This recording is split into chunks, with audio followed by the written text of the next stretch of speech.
everybody, welcome to BaKhabar Episode 7. Episode 6 में हमने जैसे बात की थी कि हम आपको बिल्कुल आधे रास्ते में नहीं छोड़ेंगे, रास्ता पूरा आपके साथ ही निपटाएंगे। और जो बात हो रही थी लास्ट एपिसोड में वो थी महंगाई के ऊपर, इन्फ्लेशन के ऊपर। ये अल्फाज, ये लफ्ज जो है आपने काफी दफा सुना होगा, तो हमने डिस्कस किया लास्ट एपिसोड में, and you should go and watch it if you haven't already, कि व्हाट इज इन्फ्लेशन, ठीक है, हाउ इज इट मेजर्ड, उस मेजरमेंट के चैलेंजेस क्या क्या हैं, so things like that.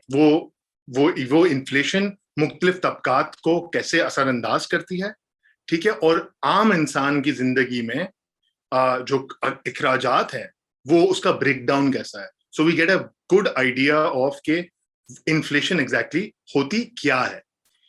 Now what we would want to get into is के ये जो रोटी कपड़ा मकान और इसकी प्राइसेस की कहानी है, ये आती क्यों है इन्फ्लेशन। हमने शायद पहले एपिसोड में, इससे पिछले एपिसोड में आपको काफी डराया हो, लेकिन inflation necessarily is not a bad thing and we'll understand why that is the case. But I think this is where I would segue and give it over to Fez to give you a deep dive, starting off with कि inflation बुरा क्यों नहीं है बहुत दफा। नहीं, but before I talk about कि inflation बुरी चीज क्यों नहीं है, हमने लास्ट टाइम ये भी बात की थी कि पाकिस्तान में क्लोथिंग एंड फुटवेयर पे खर्चा जो है कम हो गया है ड्यूरिंग द पेंडेमिक। तो अगर सब व्यूअर्स इधर पिछली एपिसोड उनको इसलिए भी चेक करनी चाहिए कि जाके चेक करें सनी ने उस वक्त क्या पहना था और आज क्या पहना हुआ है। So given that he hasn't changed clothes in a week, हमें थोड़ा बहुत अंदाजा हो गया है गुर्बत का और इन्फ्लेशन का, especially in clothing and footwear in Pakistan. लेकिन on a more serious note, let's talk about कि मैंने ये पहले भी बोल चुका है कि inflation is not necessarily a bad thing, क्योंकि आप from a business viewer point of view से आप सोचें, हमने फ्रेंच फ्राइज वाले की सबसे आई थिंक पहली एपिसोड में बात करी थी कि अगर फ्रेंच फ्राइज वाला के अराउंड मोहल्ले की पॉपुलेशन बढ़ जाती है तो वो फिर डब्बे महंगे बेचना शुरू कर देता है। बट ये भी तो हो सकता है कि वो बेटर क्वालिटी फ्राइज बेचना शुरू कर दे, राइट? अगर कोई masala fries, cheese fries, value added कोई अगर वो फ्राइज बेचना शुरू करे, so better quality products at higher prices generally economy के लिए अच्छे होते हैं, ठीक है, जनरली पॉपुलेशन की प्रॉस्पेरिटी के लिए अच्छे होते हैं। तो हमें ये हमेशा नहीं सोचना चाहिए कि प्राइस इंक्रीजेस नहीं होनी चाहिए या फिर अगर इन्फ्लेशन है तो बहुत ही बुरी चीज है। Some medium amount of inflation is good for emerging markets in general. Developed markets में उनका टारगेट कोई 2% ऑफ इन्फ्लेशन के अराउंड होता है। हमारा पाकिस्तान का कोई 7 से 8% मीडियम टर्म टारगेट है इन्फ्लेशन का, जो कि थोड़ा ज्यादा है। It should be a bit less than that. हमें जो, जैसे आपने कॉजेस की बात करी, बहुत जरूरी है कॉजेस समझना। मैंने इस पे आई थिंक अब तो आर्टिकल लिख भी चुका है, तो थोड़ी बहुत ट्विटर स्पेसेस में भी बात हो चुकी है। एंड आई थिंक जो स्टेट बैंक की ऑटोनॉमी हो रही है की बातें हो रही हैं आजकल, अभी तक जो अमेंडमेंट इन डिस्कशन चल रही है, उसकी जो डोमेस्टिक प्राइस स्टेबिलिटी का कंपोनेंट है कि स्टेट बैंक उस पर फोकस करेगा, हमें बहुत इंपॉर्टेंट तरीके से समझना चाहिए कि क्यों होना चाहिए। Like how what will State Bank be able to control. तो इन्फ्लेशन ब्रॉडली अगर मैं पीछे हट के थोड़ा सा देखूं, दो तरीकों से होती है, ठीक है। किसी भी चीज की प्राइस या तो डिमांड की वजह से या फिर सप्लाई की वजह से चेंज होती है, ठीक है। In very simple terms, inflation overall जो कि प्राइस चेंजेस रिफ्लेक्ट करती है, उसकी भी या तो डिमांड की साइड से चेंज आती है कोई, या सप्लाई साइड से चेंज आती है।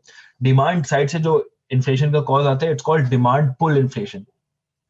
अब डिमांड पुल से होता क्या है कि ओवरऑल इकोनॉमी कि जैसे अगर डिमांड बढ़ते रहे फॉर गुड्स एंड सर्विसेज, जैसे फ्रेंच फ्राइज वाले में मोहल्ले की पॉपुलेशन इंक्रीज होते रहे, तो फिर what demand does is it pools prices up, इसलिए उसको डिमांड पुल इन्फ्लेशन कहते हैं। रिमेंबर, इसमें थोड़ी टेक्निकलिटीज जो है कि जब तक फ्रेंच फ्राइज वाला डब्बे उसकी कैपेसिटी, प्रोडक्टिव कैपेसिटी इतनी है कि वो लोगों को प्रोवाइड कर सके, उसको प्राइसेस इंक्रीज करने की जरूरत नहीं पड़ेगी।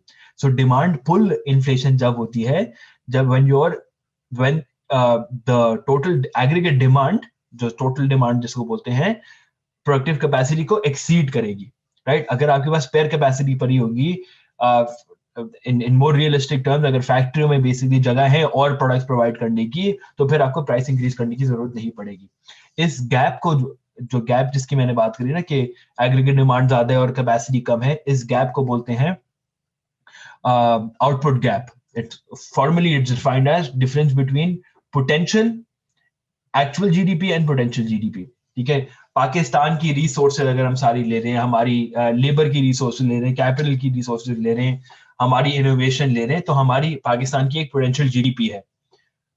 स्टेट बैंक का एम या फिर और सारी गवर्नमेंट्स का एम जो होना चाहिए वो है इस पोटेंशियल जीडीपी के जितने करीब हो सकते हैं हो.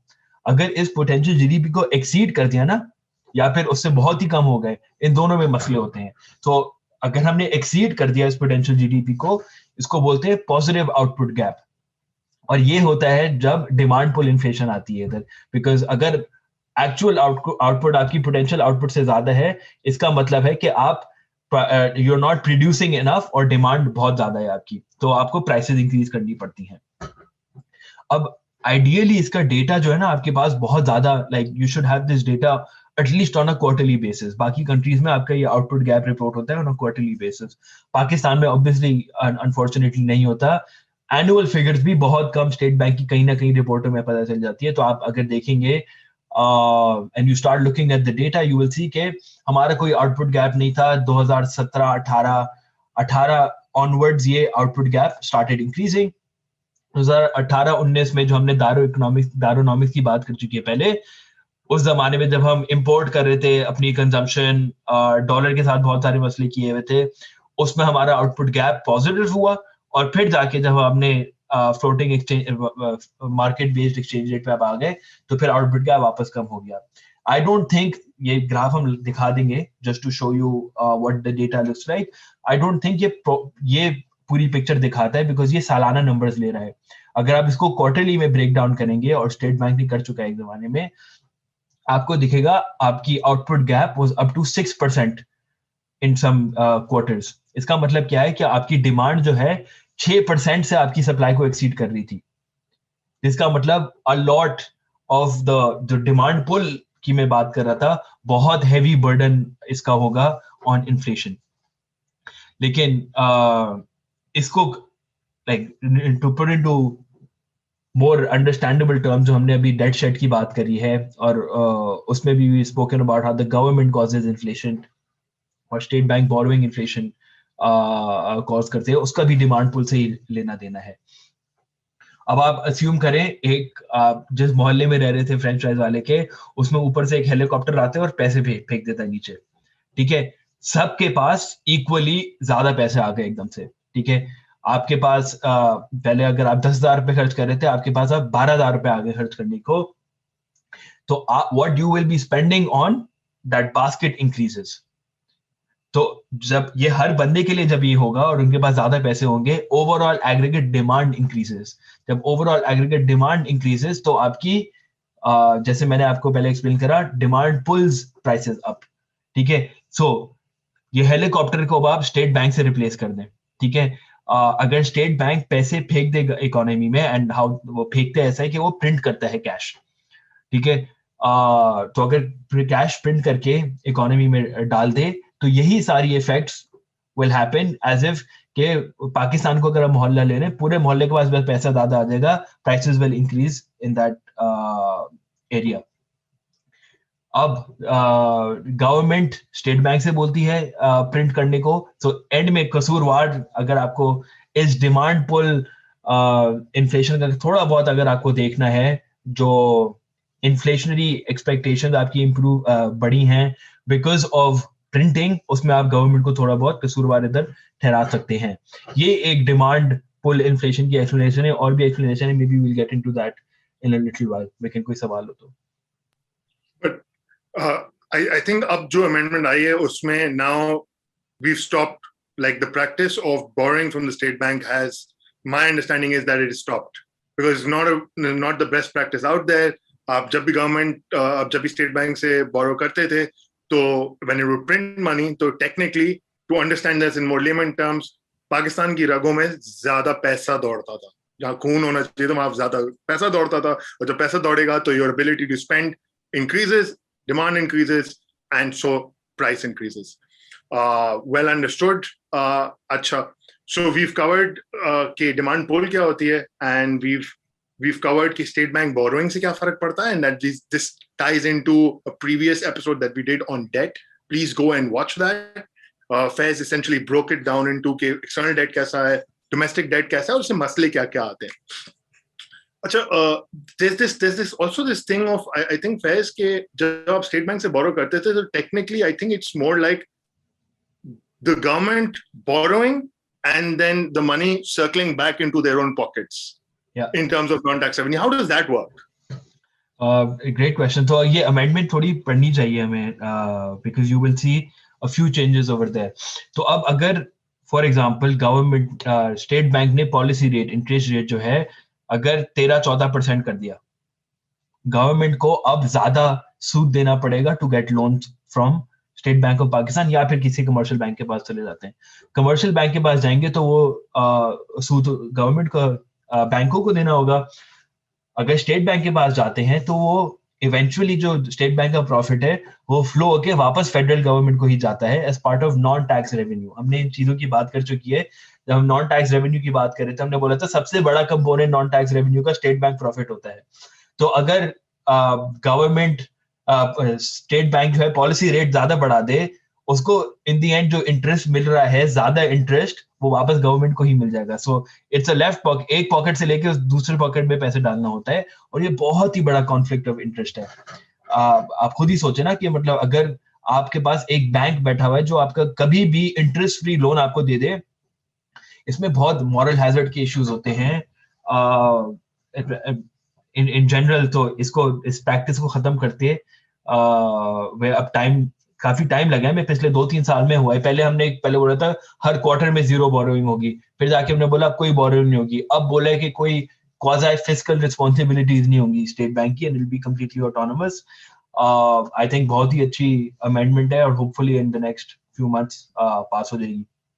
So मेरा अगला सवाल आपसे यही था फैज के in light of what the recent amendment has been, what the focus of the government has been, or whatever the influence of the IMF has been, whatever, how has the role of the central bank changed in terms of inflation or inflation targeting? Are we seeing something different or is it generally the same? भाई मेरे हिसाब से पहले तो आप inflation targeting as such कर ही नहीं सकते थे ना. ये जो मैंने लेफ्ट पॉकेट राइट पॉकेट की बात करी, इंटरेस्ट रेट का गवर्नमेंट को कोई फर्क नहीं पड़ा. That's essentially what I tried to explain. थोड़ा बहुत फर्क पड़ता है, yes, जो कमर्शियल बैंक से आप बोरो कर रहे हैं उसका इम्पैक्ट है. तो आई एम नॉट सेइंग कि इतना कोई ज्यादा इम्पैक्ट नहीं हो रहा था. I am saying limited impact था of monetary policy in Pakistan.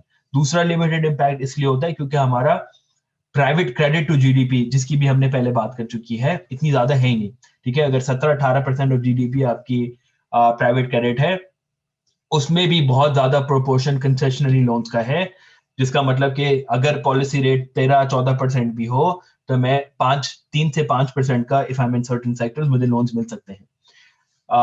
तो इस सब को लेके अगर हम चलें तो इंटरेस्ट रेट चेंजेस का इतना ज्यादा कोई इम्पैक्ट पाकिस्तान की मॉनेटरी पॉलिसी में या इकोनॉमी में आप पहले कर नहीं सकते थे. अब क्या होगा, अब बहुत क्लियर मैंडेट होगा स्टेट बैंक ऑफ पाकिस्तान के पास कि अब आप बोरोइंग भी कुछ नहीं कर रहे, तो अब वो ब्लेम गेम जो मैंने अभी लेफ्ट पॉकेट राइट पॉकेट की बोली वो आप नहीं कर सकेंगे. और अब स्टेट बैंक को टारगेट मेरे हिसाब से देने चाहिए हैं कि आपको या तो इन्फ्लेशन 7 से 8% के बीच में रखनी है, वरना आप जाएं गवर्नमेंट के सामने और आप जवाब दें कि क्यों नहीं रही. ठीक है, one of the possible things आपको अभी से एंटिसिपेट करना चाहिए है इसके स्टेट बैंक ऑफ पाकिस्तान सिर्फ 2 चीजें कंट्रोल इधर कर सकता है. ओके, मे बी 3 चीजें, बट उसको एक्सचेंज रेट को थोड़ा सा बात कर देते हैं. एक तो वो इंटरेस्ट रेट पॉलिसी रेट आगे भी ऊपर नीचे कर सकता है, और दूसरा मनी सप्लाई. ठीक है, या तो जो पैसे वैसे भी प्रिंट करते हैं ना, मनी डिमांड एक इकोनॉमी में वैसे ही इंक्रीज हो रही होती है, तो वो वैसे भी जो पैसे प्रिंट कर रहा है उसको कंट्रोल कर सकता है, या तो वापस खरीद ले पैसे, आप क्रश भी करते हैं, आप you get rid of money as well. तो ये पूरा स्टेट बैंक का एक काम है मनी सप्लाई कंट्रोल करने का, या फिर इंटरेस्ट रेट को वो करने का. अगर आप पाकिस्तान का मनी सप्लाई ट्रैक करें इन्फ्लेशन के साथ, right, for the past whatever very long term horizon, आपको दिखेगा ऑलमोस्ट एक साथ ही चल रहे हैं. इस एक साथ चलने का मतलब ये है कि जो मैंने पहले कॉज ऑफ इन्फ्लेशन एक्सप्लेन करी ना, demand pull inflation, that has a huge part to play in overall inflation. जब अगर मनी सप्लाई और इन्फ्लेशन साथ साथ चल रहे होंगे, इसका मतलब inflation is a demand pull monetary phenomena. ये थ्योरी ये बोलती है, and you will see it quite easily in the data as well. State Bank क्या नहीं कंट्रोल कर सकता? पिछली दफा हमने ये भी बात करी थी कि एनर्जी प्राइसेस बहुत वॉलेटाइल होती हैं, फूड प्राइसेस बहुत वॉलेटाइल होती हैं, और वो शॉर्ट टर्म में आगे ऊपर नीचे बहुत सारी होती हैं। ठीक है, ये मोस्टली जो है फूड और एनर्जी की ऊपर नीचे शॉर्ट टर्म जो मूवमेंट्स होती हैं वो सप्लाई साइड शॉक्स की वजह से होती हैं। ठीक है, सऊदी अरेबिया और रशिया का फड्डा हो गया और ऑयल प्राइसेस उन्होंने कम कर दिए एकदम से। आप उस पर क्या कर सकते हैं? Like what is the State Bank of Pakistan going to do over there? इतना कुछ नहीं कर सकते। तो आए इंटरेस्ट रेट वो बढ़ा दे या कम कर दे, ऑयल प्राइस चेंज हो गई और वो पाकिस्तान को इम्पोर्टेड इन्फ्लेशन के तौर पे लेनी पड़ेगी। ठीक है, आजकल बात हो रही है नेप्रा टैरिफ्स इंक्रीज करने की। ठीक है, आपको बिजली के बिल बढ़ाने की, क्योंकि आपके सर्कुलर डेट का बहुत बड़ा इशू चल रहा है पाकिस्तान में। अगर वो इवेंचुअली टैरिफ इंक्रीज हो गए, अभी तो बहुत पॉलिटिकल प्रेशर है कि ना इंक्रीज करे, अगर वो इंक्रीज हो गए, स्टेट बैंक ऑफ पाकिस्तान क्या कर सकता है? इंटरेस्ट रेट बढ़ा दे, कम कर दे, कुछ फर्क नहीं पड़ेगा। किसानों के लिए शुगर केन की मिनिमम प्राइस रखी हुई है आपने, आपने वीट की मिनिमम सपोर्ट प्राइस रखी हुई है। इन सब चीजों, इनकी जो प्राइसेस आप इंक्रीज कर देते हैं, और वीट के भी रिसेंटली इंक्रीज हुई है, आई थिंक 1400 से 1600 हुई है और something like that. State Bank of Pakistan क्या कर सकता है? राइट, आपने अगर ये इनपुट प्राइसेस इंक्रीज कर दी, प्रोड्यूसर की इवेंचुअल जो फैक्ट्री में जो भी लगाई हुई है, या फिर फ्रेंचाइज वाले की अगर आप एग्जांपल ले लें, अगर इन सारी मूवमेंट की वजह से फ्रेंचाइज वाले की कॉस्ट इंक्रीज हो गई और उसको ये कॉस्ट पास ऑन करनी पड़ गई कंज्यूमर को, आप क्या ही कर सकते हैं? इट इज ऑल्सो ट्रू कि पाकिस्तान में मोनोपोलिस्टिक एक जो नेचर ऑफ वर्किंग बहुत ज्यादा है। राइट, फर्टिलाइजर कंपनीज कितनी ही हैं आपके यहाँ, और आपको पता है फर्टिलाइजर कंपनी किसकी है इधर। और भी आप फूड कंपनीज देख लें, बड़ी कंपनी देख लें, सीमेंट में देख लें, थोड़ी बहुत है कार्टलाइजेशन, तो वो पास ऑन जो है फ्रॉम रॉ मटेरियल प्राइस अगर इंक्रीज हो गई टू कंज्यूमर्स, वो काफी आसानी से होता है इन पाकिस्तान। मैंने लास्ट टाइम बात करी थी आपसे होलसेल प्राइस इंडेक्स की, कि होलसेल प्राइस इंडेक्स एक यूजुअली लीडिंग इंडिकेटर हो जाता है। तो आप देखेंगे वो पहले ऊपर जाता है तो फिर इन्फ्लेशन उसकी थोड़ी देर बाद ऊपर जाती है, वो जैसे नीचे जाता है उसकी थोड़ी देर बाद inflation which is consumer price index वो नीचे जाती है। 2021 में आई थिंक थ्रू आउट आप देखेंगे सप्लाई साइड होलसेल प्राइस काफी ऊपर जा रही है और उसको फिर फॉलो कर रही है कंज्यूमर प्राइस इंडेक्स। ये बहुत पिछले थोड़े महीने में हुआ है। ऑल ऑफ दिस टू से कि दूसरा जो कॉज ऑफ इन्फ्लेशन होता है वो होता है कॉस्ट पुश इन्फ्लेशन। राइट, कि आपके रॉ मटेरियल प्राइसेस इंक्रीज हुई, जिसकी वजह से आपको प्रोड्यूसर को अपने कंज्यूमर तक प्राइसेस इंक्रीज करवानी पड़ी। यूजुअली ये शॉर्ट टर्म में ही होते हैं, क्योंकि मार्केट फोर्सेस इसको या तो ऊपर होने को या फिर नीचे होने को फोर्स कर देती है इवेंचुअली।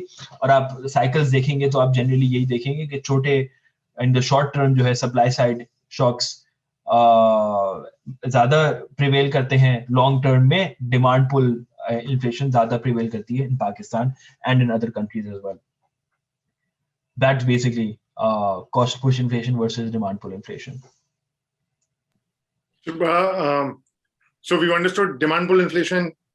ठीक है, जब डिमांड आगे डिमांड ज्यादा और पोटेंशियल आउटपुट से, तो आ गया आपके पास डिमांड पुल, वेरी एनिमेटेड वे जिसमें आपने समझाया।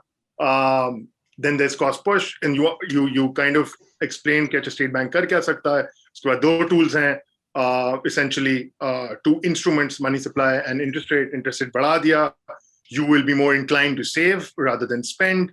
आपने जब इंटरेस्ट रेट बढ़ा दिया तो आपकी लोन्स की जो कॉस्ट है और टू अ पर्टिकुलर इंडिविजुअल वो बढ़ जाएगी। सो probably will not go and borrow for housing, for cars, for all of those things। So essentially your demand will sort of dry down। So that makes sense। Money supply की आपने बात की, helicopter की example, I love that example कि सबके पास अगर पैसा आ जाए, रगों में पैसा अगर ज्यादा आ जाए, यू विल स्पेंड मोर। अच्छा, ये and what the State Bank can and can not do,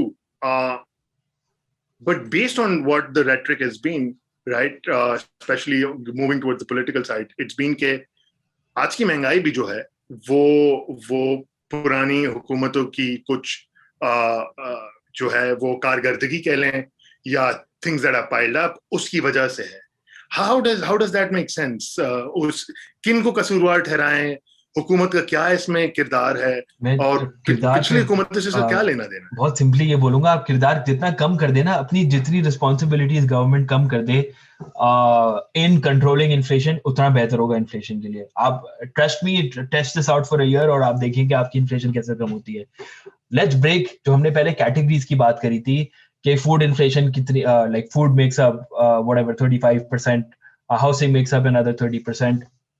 तो इन दोनों का अगर चीजों की आप बात करें और आप इन्वॉल्वमेंट का आप थोड़ा सोचे, ठीक है. आपने आज तक कोई राइस इंक्वायरी रिपोर्ट का आज तक सुना है पाकिस्तान में हुई हो राइस के ऊपर? ठीक है. तो अब राइस एक कमोडिटी है पाकिस्तान में जो कंप्लीटली मार्केट बेस्ड है, ठीक है. एक्सपोर्ट मार्केट भी सॉलिड है, उन्होंने क्वालिटी अपनी कंट्रोल भी किया हुआ है, बिल्कुल मार्केट बेस्ड उसमें चला हुआ है. कभी आप नहीं सुनेंगे मिनिमम सपोर्ट प्राइस या किसान रो रहा है राइस के बारे में, वो कुछ कर रहा है. हर चीज मार्केट बेस्ड है और फैंटास्टिकली वेल चल रही है, ठीक है. इन्फ्लेशन भी राइस में आपको कमोडिटी प्राइस, इंटरनेशनल प्राइस आप थोड़ा बहुत लेते हैं और वो भी इंक्रीज इतनी ज्यादा नहीं हो रही.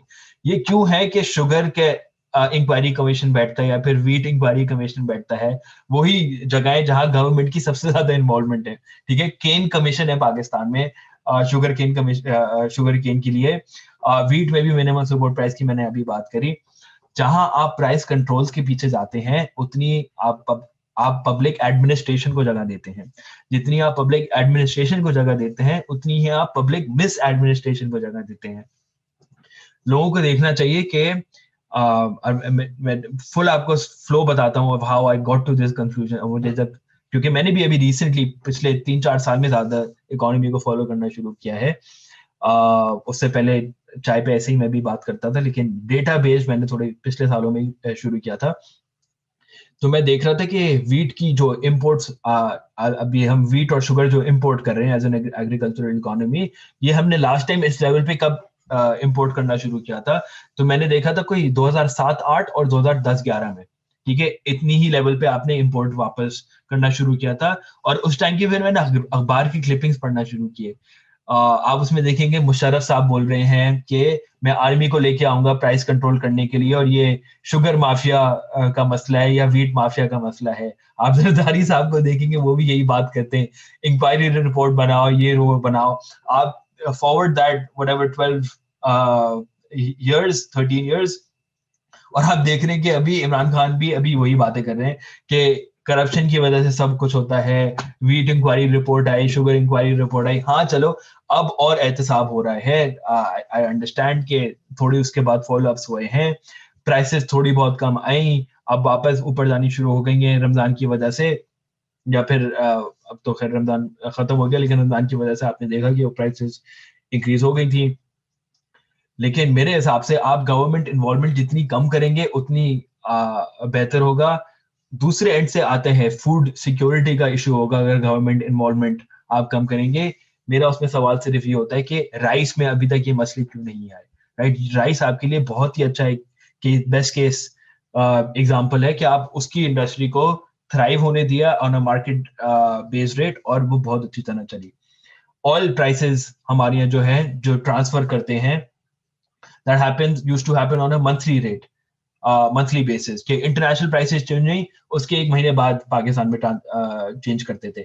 अब जाके वो 2 हफ्ते बाद, हर 2 हफ्ते में चेंज करने का हो गया है. इसको भी हमें at an instantaneous level, almost instantaneous level या फिर डेली लेवल पे हमें लेके जाना चाहिए ताकि हमारी इंटरनेशनल प्राइसेस हम थोड़ा और we become closer to those prices.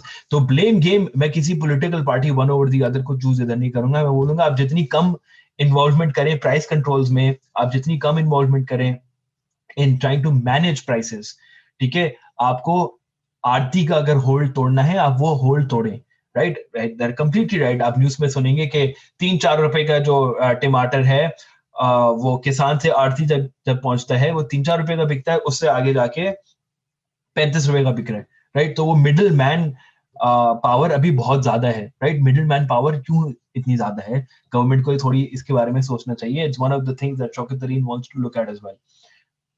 आप सोचें कि क्या एक वैक्यूम था उस इलाके में कि आरती की इतनी ज्यादा पावर आ गई और गवर्नमेंट क्या कर सकती है उस पावर को खत्म करने के लिए। आप you have a lot to do, आपको क्रॉप इंश्योरेंस प्रोग्राम्स डालने पड़ेंगे, प्रोटेक्शन प्रोग्राम्स डालने पड़ेंगे, थोड़ा क्रेडिट प्रोवाइड करना पड़ेगा एग्रीकल्चर को ताकि वो आरती पे रिलाई ना करे, and then you can possibly try to impact the food component of this. आप स्टेट बैंक को भूल जाए अभी कि फूड और एनर्जी में स्टेट बैंक इतना कुछ कर सकेगा, वो एट अ गवर्नमेंट लेवल आपको कंट्रोल करना पड़ेगा। दूसरी, आपने हाउसिंग की अगर जैसे बड़ी बात कर दी, हमने बोला है हाउसिंग का मसला हमें कोई 30 साल से पता है, शॉर्टेज जो है 30 साल से पता है। आप हैरान रह जाएंगे अगर आप उसमें देखें तो 30% में से आई थिंक कोई 19-20% रेंट का कंपोनेंट होता है, और अब रेंट प्राइसेस इंक्रीज अगर आप मैप करना शुरू करें, I have no idea how people are surviving in Pakistan. ठीक है, मेरे हिसाब से तो मतलब खौफनाक तरीके से रेंट्स इंक्रीज हुए हैं पिछले सालों में, और this will continue to increase जब तक आप ये हाउसिंग क्राइसिस आपका सॉल्व नहीं करते। Again, Naya Pakistan housing scheme, not enough people are talking about कि इसका पॉजिटिव इम्पैक्ट कितना हो सकता है। हाँ सही है, रेंट सीकिंग होगी, कंस्ट्रक्शन माफिया को पैसा जा रहा है, सीमेंट माफिया को पैसा जा रहा है, ऑनेस्टली आप जितना पैसा उनको देना है आप साइड में देते रहें, लेकिन ये जो मेन मसला है पाकिस्तान का वो तो सॉल्व करें यार, इन टर्म्स ऑफ कंजम्पशन का जो आपका पूरा इशू है। So I think that's really instead of the blame game, I'd focus on क्या change इसमें कर सकते हैं, and those are the main things I think they should do. Less government involvement, and yeah, that's basically the biggest suggestion of mine. Spoken like a true free market person from Harvard Business School. लेकिन यार बात बहुत अच्छी की है, and I think we will be doing episodes on this because ये मसला काफी ये जो टॉपिक्स हैं ये हसास के अलावा बड़े अहम हैं। जैसे किसी बड़े स्मार्ट आदमी ने ही कहा होगा कि रोटी कपड़ा और मकान, सो एसेंशियली बात उसी पे आ जाती है। बट मकान, which is housing is a very sensitive, is a very important topic to discuss. The housing shortage crisis is a very important thing to discuss. Rents के साथ क्या हो रहा है, रोटी essentially is food, and clothing का तो मैं जितना नहीं पता, but I think what also matters here is कि जिस तरीके से मैं देखता हूँ, जब हम बैठते हैं गुफ्तगू करते हैं तो बड़ा आसान है कहना, and probably Faiz will be able to continue from this, कि जब हम the people you choose teams, right? Pakistan का मसला तो मैं नहीं कहूँगा, but instinct ये है, तौर तरीका ये है कि we've already chosen which team we are fielding for. PTI है तो पीटीआई, नून है तो नून, पीपल्स पार्टी है तो पीपल्स पार्टी। अब आप कुछ भी कर लो, your rhetoric is reverse engineered to fit जो भी नैरेटिव चल रहा है। ठीक है, तो अगर मैं कहूंगा कि यार पीटीआई की हुकूमत में जो है वो 13% तक महंगाई पहुंच गई है, somebody will get up and say कि यार पीपल्स पार्टी की हुकूमत में 27% थी। ठीक है, forgetting the fact कि उस वक्त also the oil prices, and I want Faiz also to speak about imported inflation भी थी, and whether that's true or not, जब 27% थी तो the oil prices were at a record time or all time high. So it's very important to understand कि किसी भी हुकूमत के वक्त जब आप inflation, and we'll probably try and see if we can show you visually कि कितना what has been the history of inflation, but जब आप कोई फिगर उठाएं तो उस वक्त का कॉन्टेक्स्ट भी जरूर उठाएं कि उस वक्त हालात क्या थे, अब हालात क्या हैं, बिकॉज अगेन मईशत की तारें जो है वो डोमेस्टिकली नहीं और एक्सटर्नली आउटसाइड अब्रॉड भी आपकी तारें जुड़ी हुई हैं। सो you've spoken about food, Faiz, you've spoken about I think housing, electricity के बारे में हुकूमत क्या कर सकती है, लेकिन isn't that one of the things that the government can probably fix? Yes, the government can stay out of the inflation metric for as much as possible, but there are areas in which the government can play a role, right? उसमें भी तो हमारे सबसे बड़ा अभी मसला जो है इलेक्ट्रिसिटी में इज सर्कुलर डेट। ठीक है, सर्कुलर डेट है हमारा, जो हमें पैसा इन सिंपल टर्म्स दो कंपोनेंट्स है इसके। एक तो है हमें लोन्स हमने लेने पड़ रहे हैं टू पे फॉर कैपेसिटी पेमेंट्स, क्योंकि हमने पावर प्लांट बहुत सारी बना दी, ओवर कैपेसिटी है हमारे पास इलेक्ट्रिसिटी की, और उसकी पेमेंट्स हमें देनी पड़ रही है रिगार्डलेस ऑफ वो इलेक्ट्रिसिटी बिक रही है या नहीं बिक रही। एक ये कंपोनेंट हो गया। एक ये सारे लोन्स के ऊपर जो कंपोनेंट है कि जो सूद देना पड़ रहा है वो भी एक्यूमुलेट हो रहा है पिछले सालों से। ठीक है, ये अभी तक इतनी अटेंशन पे इसलिए नहीं आया था कि हमने पहले भी आई थिंक बात कर चुकी है कि ये ऑफ बैलेंस शीट आइटम है। ठीक है, government of Pakistan does not realize this as of now as debt, public debt. इस साल से अब बजट से होना शुरू होना है कि आप रियलाइज आप कन्वर्ट करते रहेंगे इसको अपने पब्लिक डेट के अंदर. तो इसको कम करने के लिए आपको प्राइसेस बढ़ानी पड़ेंगी. अब प्राइसेस अगर आप बढ़ाते हैं तो everyone from the निचला तबका to the richest of Pakistan, to the industrialists of Pakistan, to SMEs of Pakistan, electricity use अगर कर रहा है, चाहे टैक्स दे या ना दे, लेकिन इलेक्ट्रिसिटी यूज कर रहा है और थोड़े से भी रेट इंक्रीज उन पे बहुत मैटर करता है थ्रू इन्फ्लेशन. तो अब फड्डे जो अब मेरे हिसाब से चलने शुरू हो रहे हैं कि आईएमएफ ने बोला आपको सर्कुलर डेट सही करने के लिए आपको अपनी टैरिफ बढ़ाने पड़ेंगे. Yes, there are a lot of other things कि आप अपनी रिकवरी इंप्रूवमेंट करें, आप लोगों से पैसे सही नहीं ले रहे, डिस्ट्रीब्यूशन लॉसेस आपके, जब आप बेसिकली जहां create where electricity is being generated और जहां तक डिस्ट्रीब्यूट हो रही है, ट्रांसमिट हो रही है एंड तक, उसमें कोई 18-19% लॉसेस चल रहे हैं, जबकि कोई 14 से 15% अलाउड होते हैं. तो उस लॉस को कम करना, बहुत सारी चीजें जो गवर्नमेंट को, गवर्नमेंट ही मैं बोल रहा हूँ बिकॉज ये ज्यादातर गवर्नमेंट ओन इंस्टीट्यूशंस हैं जिनको फिक्स करनी होगी. एक बहुत अच्छा आइडिया है कि आप प्रोविंसेस को डिवॉल्व कर देंगे सारी, ठीक है. तो अब के इलेक्ट्रिक को सिंध गवर्नमेंट को पकड़ा दें. खैर ये भी सुनने में आ रहा है बाय द वे कि वापस नेशनलाइज हो जाएगी के इलेक्ट्रिक, मे भी बाद में बात करते हैं इसके बारे में. क्वेस्ट को जो क्वेटा की इलेक्ट्रिसिटी सप्लाई कॉर्पोरेशन है, बलूचिस्तान गवर्नमेंट को पकड़ा दें क्योंकि उनकी losses are like almost 5-6 times higher than the rest of the countries. तो इस तरीके की चीजें कर सकते हैं. लेकिन अभी जो सुनने में आ रहा है कि आईएमएफ के से हम बोलेंगे नहीं, हम टैरिफ्स इंक्रीज नहीं कर सकते, हम अपने हिसाब से इंप्रूवमेंट करेंगे. आई थिंक दैट्स वेरी रिस्की. हो सकता है, वैसे शौकत अली ने बोला कि IMF is sympathetic, may be जाने दें, क्योंकि साल के टाइम में भी अगर आप IMF का प्रोग्राम देखिए, completed programme, one of the only completed EFF जो एक्सटेंडेड फंड फैसिलिटी प्रोग्राम है, उनकी भी बहुत एक्सेप्शंस थी, ठीक है. बहुत एक्सेप्शंस करके फिर प्रोग्राम पास कर दिया था. हो सकता है इधर भी वो कुछ ना कुछ कर दें और टैरिफ्स कंज्यूमर्स तक पास ना होने दें. कंज्यूमर्स तक पास हो भी गए तो फिर जाके गवर्नमेंट साथ में सब्सिडीज भी प्रोवाइड कर रही है, राइट. जो SMEs को भी सब्सिडी प्रोवाइड करी हुई है, इंडस्ट्रियल आई थिंक टेक्सटाइल में भी प्रोवाइड करी हुई है. लोएस्ट तबकों को आप वैसे ही ऑलरेडी सब्सिडी प्रोवाइड करते हैं. तो उन सब्सिडीज के साथ इनको खेलना पड़ेगा ताकि एंड यूजर पे इतना ज्यादा इम्पैक्ट ना पड़े टू कंट्रोल इन्फ्लेशन. लेकिन मेरे हिसाब से ढस लगनी है, अभी लगे बाद में लगे, sooner rather than later and get it done with, ताकि इम्पैक्ट जल्द से जल्द हो और फिर आप ग्रोथ ट्रेजेक्टरी की तरफ जाएं. एक और तरीका जो है ना सर्कुलर डेट कम करने का, वो है आप जीडीपी ग्रोथ इंक्रीज कर दें. जीडीपी ग्रोथ अगर आप इंक्रीज कर देंगे तो your electricity consumption will go up. Electricity consumption अगर इंक्रीज होती है तो जो आप कैपेसिटी पेमेंट्स कर रहे हैं, हाँ, इट विल नॉट पूरी की पूरी कैपेसिटी पेमेंट्स नहीं खत्म हो जाएंगी, लेकिन बहुत हद तक कैपेसिटी पेमेंट्स आपकी कम हो जाएंगी अगर आप डिमांड इंक्रीज कर दें अपनी इकोनॉमी में. और डिमांड इंक्रीज होगी आपकी जीडीपी ग्रोथ के साथ. अभी आप इंक्रीज कर रहे हैं कोई 1.5-2% पे, आपको ग्रो करना है 7-8% पे. ये इंक्रीज जब आप लेकर आएंगे तो hopefully counter to popular belief, more electricity will actually bring prices down in the country. Or yeah, I can't quantify this exactly for you because different estimates हैं इसमें, लेकिन significantly आपकी price for electricity will go down.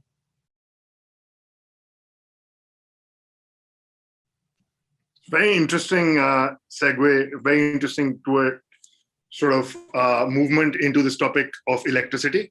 बड़ा interesting topic है. Personally भी I love to understand कि ये जो पजल बना हुआ है बड़ा मजे का पजल है कि जनरेशन कहाँ से होती है, जेनको क्या है, देन डिस्को क्या है, कैपेसिटी पेमेंट्स क्या किन चीजों पे होती है, IPPs कितने हैं, how many are influenced and owned by the government, things like that. ये पूरा एक इकोसिस्टम है, इसको समझना बड़ा जरूरी है क्योंकि बिजली वही चीज है जो किसी वक्त में जिसका बिल जलाया जाता था, ये समझाने के लिए कि हम इसकी पेमेंट बंद कर दें.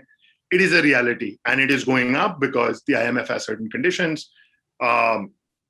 But a very important thing that you highlighted was, and I want people to go back and have a look at this thing as well.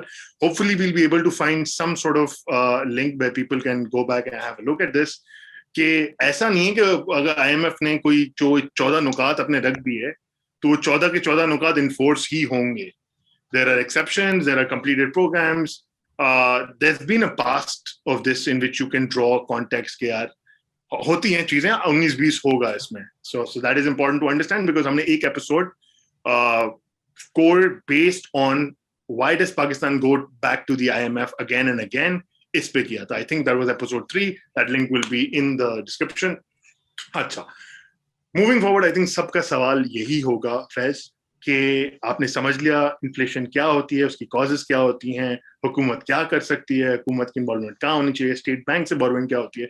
All of those things are covered. Now, I think the last and most logical question of this is, moving forward, if I am a Pakistani, given के नेपरा का bill आया है, state bank का amendment आया है, IMF की conditions कुछ हैं that are on the plate, government की कुछ प्रायोरिटीज हैं, and the government has about 2 years more.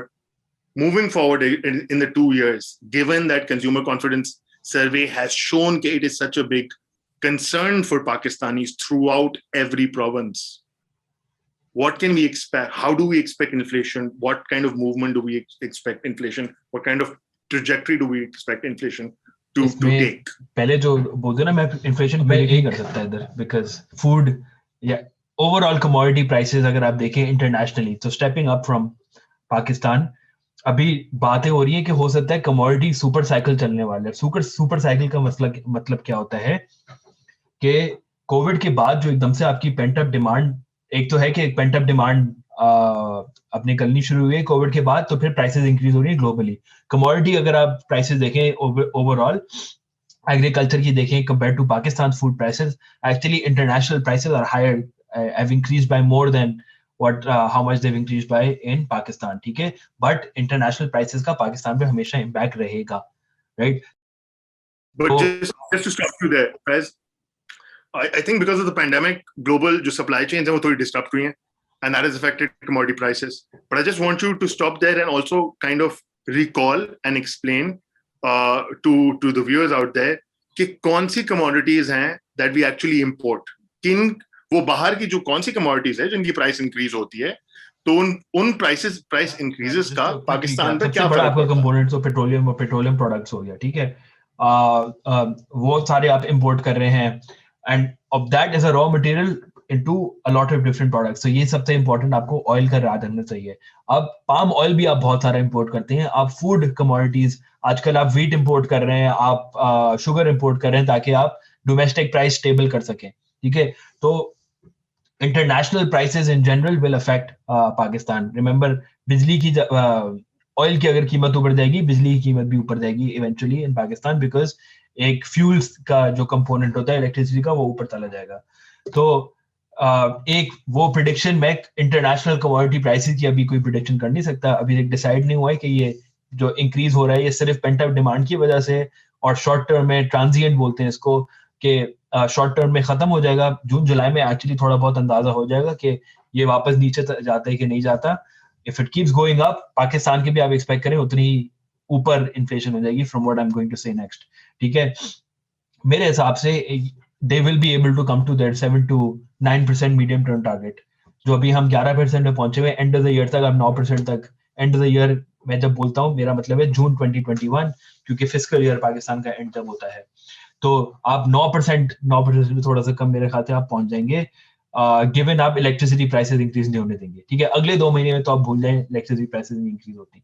ठीक है, उसके बाद हो सकता है थोड़ी बहुत निगोशिएट करके आप इंक्रीज कर दें. तो इन द नेक्स्ट 2 years आप 7 to 9% इन्फ्लेशन मेरे हिसाब से एक्सपेक्ट करें. एनर्जी इन्फ्लेशन आप थोड़ी और एक्सपेक्ट करें when the tariffs do eventually need to go up.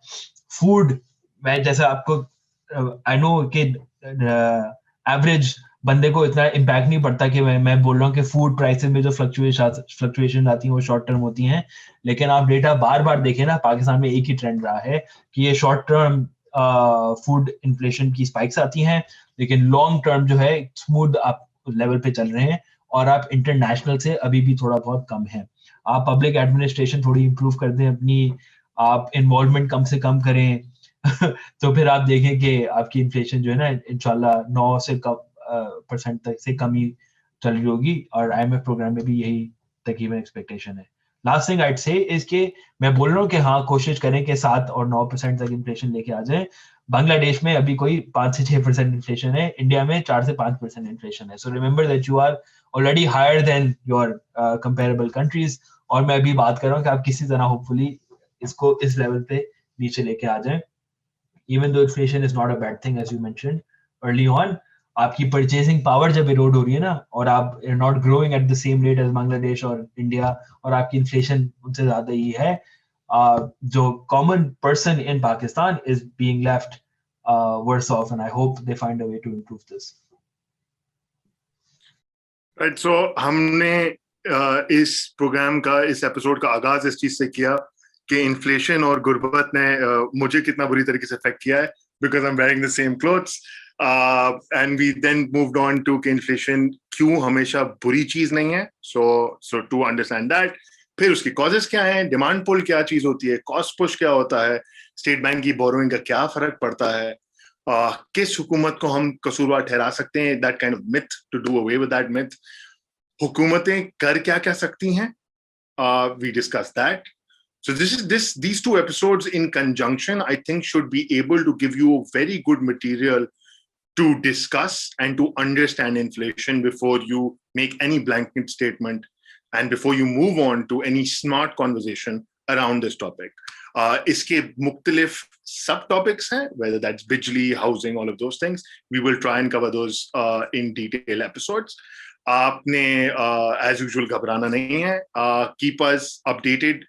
Keep sending us your questions. Keep sending us topics that you would want us to have conversations and dig deep into with the help of data. And yeah, so again, brilliant conversation with you, Faiz. And until next time, we will move on to another topic. And till then, Allah Hafiz.